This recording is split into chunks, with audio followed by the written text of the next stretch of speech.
Mon rêve depuis que j'ai 7-8 ans, c'est d'être écrivaine. Et puis on m'a fait comprendre que c'était pas vraiment un métier, qu'on gagnait pas sa vie avec ça.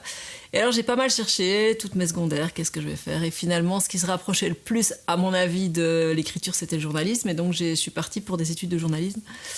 Et puis j'ai trouvé ça assez décevant parce qu'on n'apprend pas à écrire et parce qu'aussi ma manière d'écrire rentrait pas trop dans les clous. Et donc j'ai décidé de réétudier pour être prof de français pour les étrangers. Et donc j'ai été prof d'abord, j'ai fait l'agrégation et puis j'ai étudié aussi le français langue étrangère. Et après ça, j'ai travaillé quand même. Il faut bien un moment travailler. Et donc, j'ai commencé un petit peu pour des ONG. Et puis, j'ai été prof en école secondaire pendant 2 ans à Schaerbeek. J'ai aimé, mais c'était aussi très éprouvant. Et puis, moi, mon rêve, c'était d'être grand reporter, en fait. J'avais envie d'écrire, mais de voyager.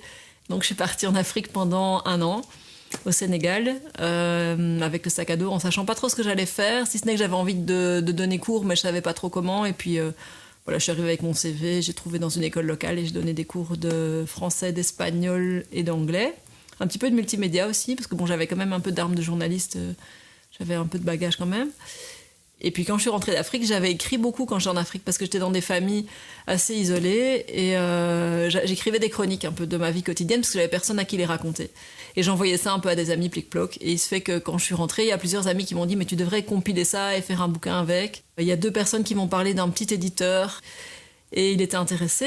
Et donc, il m'a demandé d'en faire une compilation. Et puis, il a publié des parties. Et de ces parties-là, un autre éditeur français a été intéressé et m'a demandé le manuscrit complet. Et puis, il a publié mon premier livre qui s'appelle « Chroniques sénégalaises ».